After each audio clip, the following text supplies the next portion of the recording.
नमस्ते दोस्तों। आज ये मेरा पहला वीडियो है और मैं ये वीडियो सीरीज़ जो शुरू कर रहा हूँ वो सबसे इम्पॉर्टेंट जो हमारे लिए हमारे जीवन में होना चाहिए उस चीज़ से शुरू कर रहा हूँ, वो है इंश्योरेंस। तो इस वीडियो की शुरुआत मैं एक कहानी से शुरू करूँगा जिसमें हमारा जो मेन कैरेक्टर है वो है अमित। अमित एक बहुत ही अच्छी खुशहाल ज़िंदगी अपनी वाइफ और अपने दो बच्चों के साथ बिता रहा था। एक नॉर्मल जैसे एक हैप्पी कपल होता है। वो एक प्राइवेट कंपनी में जॉब करता था और वो सिर्फ एक इकलौता कमाने वाला था। हर वीकेंड पे एक नॉर्मल फैमिली की तरह वो घूमने जाते थे, अच्छी जगह खाना खाने जाते थे और वो अच्छा खासा अपनी जॉब में कमा रहा था और उसका ये माइंडसेट था, ये सोचना था कि हमें हमेशा प्रेजेंट में रहना चाहिए, हमें हमेशा अपने प्रेजेंट के ऊपर फोकस करना चाहिए। वो फ्यूचर को लेकर के इतना कभी इनसिक्योर, इतना कभी उसके बारे में परेशान नहीं होता था। तो नेचुरली जब वो उससे रिलेटेड कभी इतना गहराई में सोचा नहीं, तो उसने वो अपनी प्लानिंग जो है उन रिस्क्स को मिटिगेट करने के लिए वो कभी की नहीं। तो ऐसे ही एक सुबह अमित अपने ऑफिस जा रहा था और बाइक पे, और उस दिन बहुत बारिश पड़ रही थी। तो और क्या हुआ, उसका एक्सीडेंट हो गया। तो उसको हॉस्पिटल लेके गए, बट अनफॉर्चुनेटली वो सरवाइव नहीं कर पाया। और एक ही मोमेंट में प्रिया, उनके दो बच्चे, उनके पास एक तो अमित भी गया और उनके पास कोई अर्निंग का सोर्स नहीं था। तो अमित के जाने के बाद प्रिया और उनके जो दो बच्चे थे, प्रिया को कोई आइडिया नहीं है कि अब वो कैसे अपना नॉर्मल ज़िंदगी अब अपनी बिताएंगे। बहुत ही कम सेविंग्स थोड़ी बहुत होंगी, इंश्योरेंस कभी अमित ने लिया नहीं, और अल्टीमेटली उसकी फैमिली के पास सिर्फ और सिर्फ स्ट्रगल्स ही बची। सो फाइनली प्रिया को एक छोटी नौकरी करनी पड़ी, उसके बच्चों को अपने स्कूल से छोड़ करके एक लोअर ग्रेड के स्कूल में आना पड़ा, और अल्टीमेटली उन्हें अपनी लाइफस्टाइल में बहुत बहुत कॉम्प्रोमाइज़ करना पड़ा। अब ऑफ कोर्स मैंने इसमें अमित का नाम जो है वो मास्क कर दिया है प्राइवेसी कंसर्न्स के लिए, बट ये बहुत सारे इंडियंस की कहानी है। बहुत सारे इंडियंस जो हैं वो इस चीज़ से सफ़र करते हैं, क्योंकि लाइफ आज की डेट में इतनी अनसर्टेन हो गई है, इतनी डायनेमिक हो गई है। हम सुबह घर से निकलते हैं, इतना इतना ट्रैफिक है, इतनी अनसर्टेनिटीज़ हैं हमारे एनवायरनमेंट में आज की डेट में, कि हम ये प्रिडिक्ट नहीं कर सकते कि हमें कब कुछ हो जाए। और ख़ासकर उस सिचुएशन में जब आपके ऊपर में डिपेंडेंट्स हो, तो ये उनके साथ जो है वो बहुत प्रॉब्लमैटिक सिचुएशन हो जाती है अगर आप चले जाते हैं तो। यहाँ पे मैं इंट्रोड्यूस कर रहा हूँ कि आपको अपने लिए तो सोचना ही चाहिए, बट अगर आप चले गए और अगर आप सिंगल अर्निंग मेंबर हैं, तो आपके पीछे जो रह गए हैं उनके लिए आपकी जो रिस्पॉन्सिबिलिटी बनती है उनको सिक्योर करने के लिए आपको अपने लिए इंश्योरेंस लेना ही चाहिए। अब मैं शुरू करता हूं कि इंडिया के स्टैटिस्टिक्स क्या है इंश्योरेंस के ऊपर में। तो मैं पहला रेशियो इंट्रोड्यूस करता हूं इंश्योरेंस पेनिट्रेशन का, जिसे हम कैलकुलेट करते हैं प्रीमियम्स डिवाइडेड बाय जीडीपी से। वो इंडिया में 4% से 3.7% तक डिप कर गए हैं, जबकि ग्लोबल एवरेज जो है वो 7% का है। यूएस जैसी कंट्री में वो परसेंटेज 11.4% का है, और यूएस का तो हमसे 7 गुना ज़्यादा जीडीपी है। तो अगर हम ये सोचेंगे कि जीडीपी 7 गुना ज़्यादा होने के बावजूद भी उनका जो परसेंटेज है वो हमसे ज़्यादा है, तो वहाँ का जो प्रीमियम कैलकुलेशन है वो कितना हाई होगा। सिमिलरली यूके में वो 11.1% है, और यूके में तो एनएचएस के थ्रू बहुत सारे लोगों को free medical health, free medical facilities वो सब भी प्रोवाइड की जाती है। सेकंड जो स्टैटिस्टिक्स, इंपॉर्टेंट स्टैटिस्टिक्स आता है वो इंश्योरेंस डेंसिटी का आता है, पर कैपिटा प्रीमियम। उसे कैलकुलेट किया जाता है total insurance premium collected divided by the population. So overall जो डेंसिटी है हमारे कंट्री में, इंश्योरेंस डेंसिटी है वो बहुत ही मॉडरेटली बढ़ी है पिछले कुछ सालों में, $92 टू $95। और इंडिया जो है वो रैंक करता है 27th globally per capita density में, जो कि सिग्निफिकेंटली बिलो है ग्लोबल एवरेज के। और इसका जो मेन कारण है जो मैं समझता हूँ वो है लो अवेयरनेस और lack of trust among people towards insurance. लोग इतना ट्रस्ट नहीं करते इंश्योरेंस पे, और उनमें अवेयरनेस की भी कमी है। उन्हें लगता है कि क्यों ऐसे इंस्ट्रूमेंट में पैसा डालना है जिसमें हमको अल्टीमेटली रिटर्न नहीं मिलेगा। तो अब समझते हैं concept of insurance. Insurance actually में होता क्या है। तो इंश्योरेंस का सिंपल स्ट्रेट फॉरवर्ड डेफिनेशन होता है, if X happens then Y pays you to help you recover. अब इसमें एक्स और वाई नेचुरली मैंने वेरिएबल्स रखे हैं, अब इसमें आप कुछ भी फिट कर सकते हैं। जैसे फॉर एग्जांपल लाइफ इंश्योरेंस के कंटेक्स्ट में अगर मैं बोलूं, तो if death happens then term insurance pays you and help you to recover. अगर if hospitalisation happens then health insurance pays you to help you recover. Similarly आप इसको different different context में यूज़ कर सकते हैं। व्हीकल इंश्योरेंस के लिए आपका एक्स और वाई हो जाएगा कि if accident happens then vehicle insurance helps you to pay you to help you recover, and so on and so on. इसमें कहीं पर भी इस वैल्यू स्टेटमेंट के अंदर में ये नहीं लिखा है कि आपने जो ये इंश्योरेंस के लिए प्रीमियम पे किया है आपको एक सर्टेन पीरियड ऑफ टाइम के लिए रिटर्न उसका मिल जाएगा। अब ऐसा क्यों है, इसकी बात हम नेक्स्ट वीडियो में डिटेल में करेंगे कि ऐसा हम इसमें रिटर्न का फैक्टर क्यों इन्वॉल्व नहीं करते हैं। और इंश्योरेंस जो होता है वो हम किसी अनसर्टेनिटी से अपने आप को या अपनी फैमिली को प्रोटेक्ट करने के लिए करते हैं। और आप ये कभी नहीं चाहते हैं कि अगर ऐसी कोई अनसर्टेनिटी आती है, जैसे कि फॉर एग्जांपल आपकी डेथ या आपका हॉस्पिटलाइजेशन, तो एक क्लेम, एक सिचुएशन आपको और आपकी फैमिली को, आपके पूरे कॉर्पस को आपके इरोड कर दे, और उनके पास और कोई अब और सस्टेनेबल सॉल्यूशन नहीं है अपने आप को सस्टेन करने का। तो कभी भी इन प्रोडक्ट्स के ट्रैप में मत आइए कि आप जी इंश्योरेंस हमसे ले लीजिए, तो आप इतना इतना पैसा दे दीजिए, तो हम आपको इतने टाइम के बाद आपका प्रीमियम जो है वो इतने % ऑफ रेट ऑफ रिटर्न पे हम आपको वापस कर देंगे। कभी इस ट्रैप में मत आइएगा। पॉलिसी के जो एजेंट्स होते हैं वो आपको ज़रूर पॉलिसीज़ वैसे बेचने की कोशिश करेंगे, क्योंकि उसमें उनका फ़ायदा है। वो चाहते हैं कि आप वैसी पॉलिसीज़ लें क्योंकि इसमें उनके कमीशंस जुड़े हुए हैं। बट क्या वो पॉलिसी सही में आपके लिए सही है? नहीं, वो इसलिए सही नहीं है। इसकी हम बात डिटेल में नेक्स्ट वीडियो में करेंगे, टर्म इंश्योरेंस की जो वीडियो आएगी, कि क्यों ऐसा नहीं है। अब मैं डिफरेंट इंश्योरेंस प्रोडक्ट्स के बारे में बात करूंगा और वो आपको किस चीज़ से प्रोटेक्ट करते हैं, क्योंकि मार्केट के अंदर में बथेरे किस्म के इंश्योरेंस प्रोडक्ट्स हैं। आपको सबके टूवर्ड्स नहीं देखना है, कुछ ही इंश्योरेंस प्रोडक्ट्स हैं जो आपके काम के हैं। पहला है टर्म लाइफ इंश्योरेंस।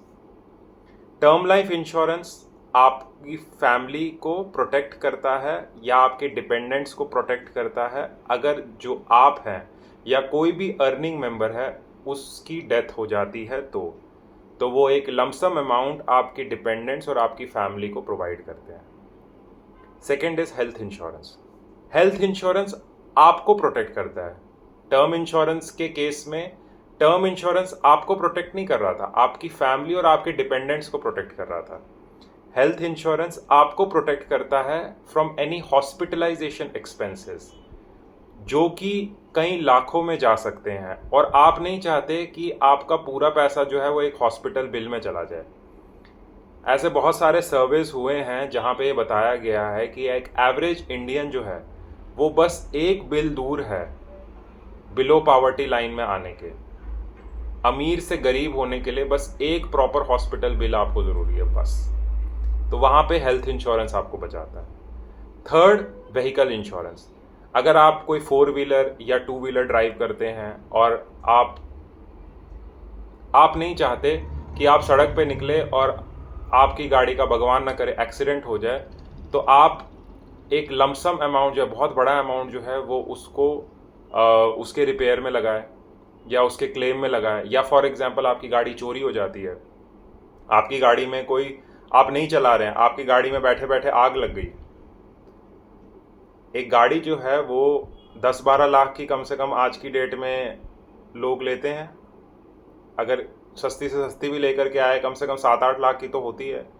तो कुछ अमाउंट ऑफ प्रीमियम दे करके अगर आपकी वो इतने बड़े अमाउंट की जो कार है वो प्रोटेक्ट हो रही है, सो वाई नॉट। प्लस इसमें एक और रिस्क होता है, जब आप गाड़ी चलाते हैं और अगर आपकी गाड़ी से किसी और का एक्सीडेंट हो गया तो जो थर्ड पार्टी है वो आपके ऊपर कोई क्लेम ना डाल दे, तो थर्ड पार्टी क्लेम्स उसके अंदर में आपके प्रोटेक्ट होते हैं। हालांकि आरटीओ के द्वारा ये मैंडेटरी किया गया है कि आपको थर्ड पार्टी इंश्योरेंस तो लेना ही लेना है, बट आई वुड रिकमेंड कि इसमें कॉम्प्रिहेंसिव इंश्योरेंस लेना चाहिए। इसकी बात हम लोग डिटेल में नेक्स्ट वीडियोज़ में करेंगे। Fourth is travel insurance. अगर आप फॉर एग्जाम्पल अपनी फैमिली के साथ कहीं बाहर ट्रैवल कर रहे हैं आउट ऑफ इंडिया के लिए आपका जो नॉर्मल हेल्थ इंश्योरेंस है वो नॉर्मली कवर नहीं होता है। अगर आप ग्लोबल टाइप का इंश्योरेंस ले रहे हैं तब अलग बात है, लेकिन अगर आप नॉर्मल ट्रैवल कर रहे हैं तो वहाँ पर आपका हेल्थ इंश्योरेंस कवर नहीं हो। और अगर वहाँ पर जा करके आपको कोई हॉस्पिटलाइजेशन आ गई, आपके फैमिली मेम्बर को कोई हॉस्पिटलाइजेशन आ गई, और वहाँ की करेंसी तो इतनी स्ट्रांग होती है कि वहाँ तो डॉलर्स और पाउंड्स में बिल आते हैं। If you are going to some European country और टू यूएस, तो उन सिचुएशंस को प्रोटेक्ट करने के लिए आपको ट्रैवल इंश्योरेंस लेना होता है। ये सारे इंश्योरेंसेस कैसे लेने हैं, कैसे इनको कंपेयर करना है, ये सारी चीज़ें डिटेल में हम बाद में बात करेंगे नेक्स्ट वीडियोज़ में। उसके बाद कुछ ऐसे इंश्योरेंस होते हैं जो कि इतने बड़े नहीं हैं but still they are in market. अगर फॉर एग्जाम्पल ये केस टू केस वेरी करते हैं डिपेंडिंग ऑन कि आपको वो लेना चाहिए कि नहीं लेना चाहिए। जैसे कि कैंसर इंश्योरेंस हो गया, अगर आपको एक अलग से प्रोटेक्शन कवर लेना है फॉर कैंसर, आपकी फैमिली में कैंसर हिस्ट्री है and you want to protect yourself from that. Home insurance, अगर आप एक घर रखते हैं और आप चाहते हैं कि आप उसको, वो एक बहुत बड़ा एसेट है आपके लिए, और आप किसी ऐसे जोन में रहते हैं जहाँ पे फ्रीक्वेंट अर्थक्वेक्स आते हैं, जहाँ पे फ्रीक्वेंट टेररिज्म होता है। जैसे फॉर एग्जांपल मैं कश्मीर से हूँ, मेरे दादाजी ने उस टाइम पे होम इंश्योरेंस लिया था, और मैं आज की डेट में ये लगता है मेरे को, अगर वो होम इंश्योरेंस हमारी फैमिली ने नहीं लिया होता और हम अपना घर छोड़ के आए थे, तो हमारे पास कोई इतना ज़्यादा फाइनेंशियल सपोर्ट नहीं था, तो होम इंश्योरेंस ने हमको वहाँ पे एक थोड़ा सा सपोर्ट दिया। फिर कुछ कमर्शियल इंश्योरेंसेज होते हैं, जैसे कि टैक्सी इंश्योरेंस हो गया, अगर आप एक टैक्सी चलाते हैं तो कमर्शियल व्हीकल का इंश्योरेंस हो गया। पेट इंश्योरेंस हो गया, अगर आप एक पेट रखते हैं और आप चाहते हैं कि जैसे आपका एक हेल्थ इंश्योरेंस है वैसे आपके पेट का भी एक इंश्योरेंस होना चाहिए, तो पेट इंश्योरेंस हो गया। पर्सनल साइबर इंश्योरेंस हो गया, अगर आप अपने आप को साइबर फ्रॉड से बचाना चाहते हैं। बट ये केस टू केस वेरी करते हैं, ये हर किसी के लिए एप्लीकेबल नहीं है, ये स्पेशलाइज्ड केसेस में आप ले सकते हैं। बिजनेस इंश्योरेंस प्लान्स भी कुछ होते हैं, जैसे कि शॉप ओनर इंश्योरेंस हो गया, अगर आप एक शॉप रन करते हैं, आप अपनी शॉप को प्रोटेक्ट करना चाहते हैं, उसके लिए भी एक इंश्योरेंस होता है। पर्सनल इंडेमनिटी फॉर डॉक्टर्स, ये बहुत इंपॉर्टेंट इंश्योरेंस है। अगर आप एक डॉक्टर हैं, एक प्रोफेशनल है और आप प्रैक्टिस कर रहे हैं, और आपसे फॉर एग्जाम्पल कल की डेट में आपने अपनी तरफ से सब ठीक किया, बट कोई गलती हो गई, कुछ हो गया, कोई मिस हैपनिंग हो गई, और सामने से जो है वो पार्टी आपके ऊपर क्लेम करने आ गई, लीगल क्लेम्स आ गए कि आपने नेग्लिजेंस किया, आपने कुछ गलती किया, तो वो आपको उससे प्रोटेक्ट करके रखता है। वर्कमैन इंश्योरेंस, आप किसी एक रिस्की बिजनेस में हैं, रिस्की फॉर एग्जांपल आप कोल माइनर है, आप पेट्रोलियम एक्सकेवेशन में आप काम करते हैं, तो आप अपने आप को प्रोटेक्ट करना चाहते हैं, तो उसके लिए आपको वर्कमैन इंश्योरेंस लेना है। तो ये डिफरेंट टाइप्स के इंश्योरेंस है, ये आपको कैसे लेने हैं, इसमें क्या देखना है, ये सब इस चीज़ के बारे में हम बात करेंगे। अब इसमें से इंपॉर्टेंट ये है कि आपको कौन से प्रोडक्ट्स कंसिडर करने चाहिए। मार्केट में तो इतने सारे इंश्योरेंसेज हैं, बट क्या सारे ही ले लें? फिर तो उनका प्रीमियम देते देते ही हम सारा पैसा दे देंगे, तो हम अपना फाइनेंशियल कैपिटल कब ग्रो करेंगे? इंश्योरेंस का हमारा पर्पज़ ये है कि जो टॉप रिस्क कैटेगरीज है उससे हमको अपने आप को प्रोटेक्ट करना है। जब वो फाउंडेशन हमारी बन गई, हमने अपने आप को प्रोटेक्ट कर लिया, उसके ऊपर अब हमने अपना फाइनेंशियल मॉडल बिल्ड करना है और अपना कॉर्पस बिल्ड करना है। तो हमें इंश्योरेंसेस लीस्ट टू लीस्ट लेने हैं with minimum premium, maximum coverage, उसका हमको ऑप्टिमाइजेशन करना है। ठीक है, तो मेरी ओपिनियन में 3 इंश्योरेंसेस जो हैं वो तो मस्ट है, वो तो मतलब हर किसी को लेने ही चाहिए। मैं हर किसी को भी नहीं बोलूँगा, लेकिन ये टॉप प्रायोरिटीज़ है मेरी। First is term life insurance. Term life insurance सबसे चीपेस्ट इंश्योरेंस है आपकी लाइफ को लेकर के। इसका मतलब है आप एक सर्टेन अमाउंट जो है, एक प्रीमियम जो है वो आप एक कंपनी को देते हैं, और अगर पॉलिसी पीरियड में अगर आपको कुछ होता है तो एक जो आपने लमसम अमाउंट का आपने इंश्योरेंस कर रखा होता है वो आपकी फैमिली को दिया जाता है। लेकिन अगर आपके ऊपर फॉर एग्जांपल डिपेंडेंट्स नहीं है, you are not the only earning member of the family, आप सिंगल पर्सन हैं, खुद कमा रहे हैं, खुद ही खा रहे हैं, खुद ही यूज़ कर रहे हैं उस पैसे को, तो टर्म लाइफ इंश्योरेंस आपके लिए नहीं है। अगर आपके ऊपर डिपेंडेंट्स है, आपकी वाइफ है, आपके बच्चे हैं, वो वर्किंग नहीं है, और आप चाहते हैं कि अगर मेरे जाने के बाद मेरी फैमिली को प्रोटेक्ट करना है, तब आपके लिए टर्म लाइफ इंश्योरेंस है। या आप फॉर एग्जांपल एक बहुत बड़े बिजनेस ओनर है, आपके पास ऑलरेडी इतना वेल्थ क्रिएट हो गया है, तो फिर आप टर्म लाइफ इंश्योरेंस लेकर के क्या करेंगे? तो इसीलिए केस टू केस अपनी सिचुएशन के हिसाब से आपको देखना है। बट नॉर्मली एक मिडिल क्लास पर्सन के पर्सपेक्टिव से अगर देखा जाए तो टर्म लाइफ इंश्योरेंस एक इम्पॉर्टेंट इंश्योरेंस प्रोडक्ट है। Second is health insurance.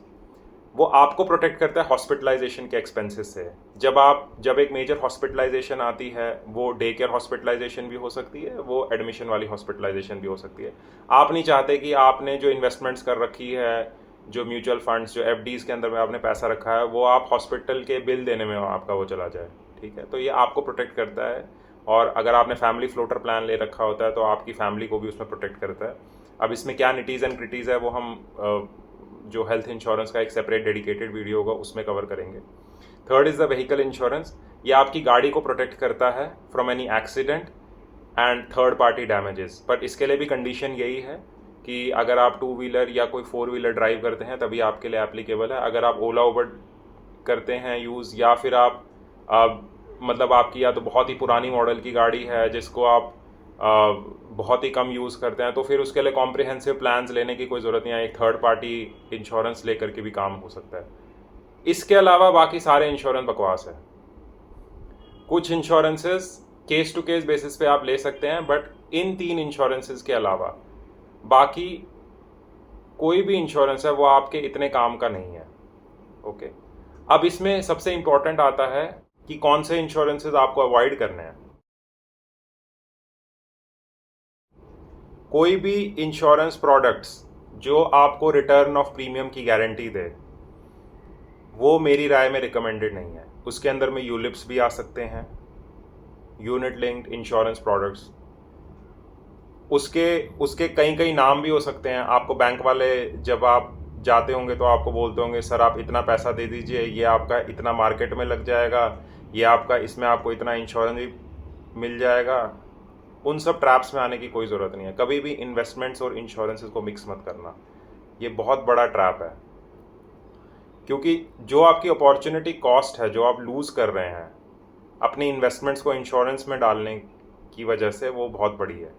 ठीक है, तो दोनों को सेपरेट रखिए, क्लैरिटी भी रहेगी। अच्छा, ये इंश्योरेंस है, ये इन्वेस्टमेंट है, दोनों को अलग रखिए और कोई भी इस टाइप के प्रोडक्ट्स में मत जाइए।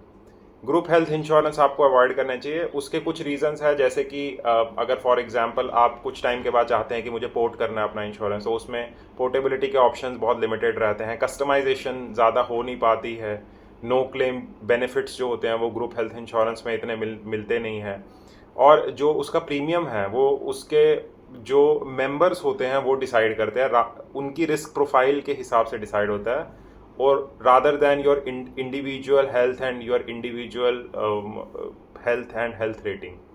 ठीक है, जबकि मतलब जो इंडिविजुअल इंश्योरेंस रहता है, इंडिविजुअल हेल्थ इंश्योरेंस रहता है, वो आपकी हेल्थ पे डिपेंडेंट होता है, उसका प्रीमियम एंड ऑल। अगेन मैं इस चीज़ को दोबारा से दोहरा रहा हूँ, हमारा जो मेन ऑब्जेक्टिव है इंश्योरेंस लेने का वो ये है कि हमको अपने लिए मिनिमम से मिनिमम वो इंश्योरेंस लेना है जो हमको मोस्ट पॉसिबल रिस्क फैक्टर से प्रोटेक्ट करे। जब हमने उसको प्रोटेक्ट कर लिया है, हमने एक बेस फाउंडेशन बना लिया है, जो हमारी फाइनेंशियल प्लानिंग है उसके टॉप पर अब बिल्ड होगी। जब हमारा बेस प्रोटेक्टेड है तभी हम उसके ऊपर अपनी इन्वेस्टमेंट की इमारत खड़ी करेंगे। जब हमारी फाउंडेशन ही हिली हुई है तो हमने इमारत तो बहुत अच्छी कर ली, लेकिन एक हॉस्पिटल का बिल आ गया, वो सारी इमारत ही ढह गई। ठीक है, एक गाड़ी का एक्सीडेंट हो गया, 7-8 लाख उसमें चले गए। तो हमारा ऑब्जेक्टिव ये है, हमको वो इंश्योरेंस प्रोडक्ट लेने हैं जिससे हमको पीस ऑफ माइंड भी मिल जाए, हमारा एक सिक्योरिटी भी हो जाए हमारे और हमारे नियर एंड डियर वंस की, और उसके ऊपर में हम अपनी फाइनेंशियल प्लानिंग जो है वो बिल्ड करके हम अपना कॉर्पस ग्रो कर सकें। धन्यवाद।